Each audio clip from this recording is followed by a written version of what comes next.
How's it going? This is Tom, Nerd Remix. I got a movie for you today. It's been pretty anticipated remake of an 80s movie called Night of the Demons. Filmed by a director named Adam Garash. He's done some other stuff in his genre and everything. It's got a pretty cool cast. It's got Shannon Elizabeth as Angela. This girl throws this party in this old mansion in New Orleans at a Halloween party.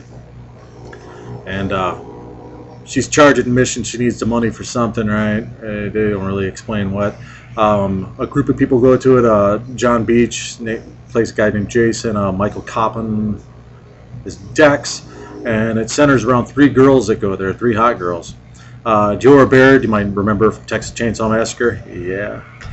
She plays Lily. It's got the central character, Monica Keena. She plays Maddie. And Bobby C. Luther with, she plays Suzanne.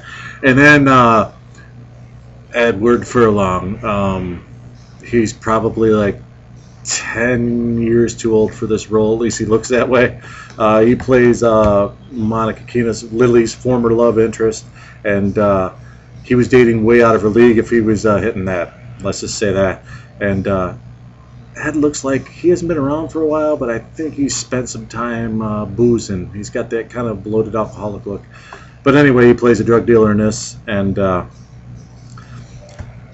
it's kind of a cool movie. You know, I know there's a lot of fanboys out there that are going to say, oh, the original is a classic, but you know what? The original was 80s cheese, and I know a lot of people finally remember 80s cheese, and this movie, I think, is actually a better movie than the original. I mean, I love the original for certain reasons, and I know people are going to hate on me for saying this, but this movie is, I think, better than the original. From the original, Linnea Quigley plays a woman in a ballerina outfit for some trick-or-treaters. Apparently, it was really chilly that night. That's all I'm going to say. They get stranded, the group of people that's central to this get stranded in the mansion overnight because the cops shut the party down. They get locked in, they can't get out. And there was some black magic going on back in the day when this woman committed suicide trying to get this guy to love her. I don't want to have this full of spoilers, but needless to say, there's some demons coming around, and there's a final girl, actually a final few people. There's some really good scenes. The lipstick scene from the original, they kind of redo that and expound on it. You do get to see Diora Baird's breasts, but it goes bad quick. Let's just say that. It goes south quick. Acting-wise, everybody does a good job. Nobody plays it too straight because, come on, it's Night of the Demons. It's a remake, and it's of a cheesy 70s movie, or 80s movie.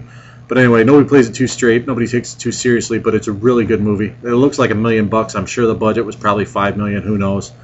I really liked it. Like I said, it was better than the original, I thought. I know a lot of people are going to hate me for saying that, but a lot of people, okay, you grew up in the 80s. You watched all these cheesy horror movies in the 80s.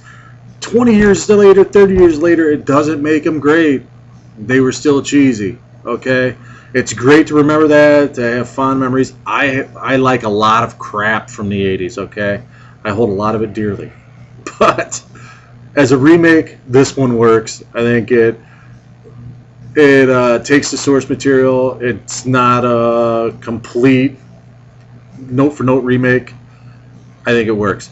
It does pretty good. I'm going to give it 8 out of 10. 7 out of 10. 7 out of 10 because there is some, like I said, Ed Furlong's too old for his role. Not that he doesn't do a good job. He does a good job. Everybody involved does a pretty good job. But yeah, I'll give it a 7.5 out of 8 or 7.5 out of 10. So definitely check it out. Night of the Remakes, or Night of the Remakes, Night of the Demons. It's a great movie to sit around with a bunch of popcorn, some beers, and maybe some other stuff with a few friends, watch, have some laughs, cringe at some of the gore. Special effects are really good. Definitely check it out. Night of the Demons. Thanks. Support independent cinema.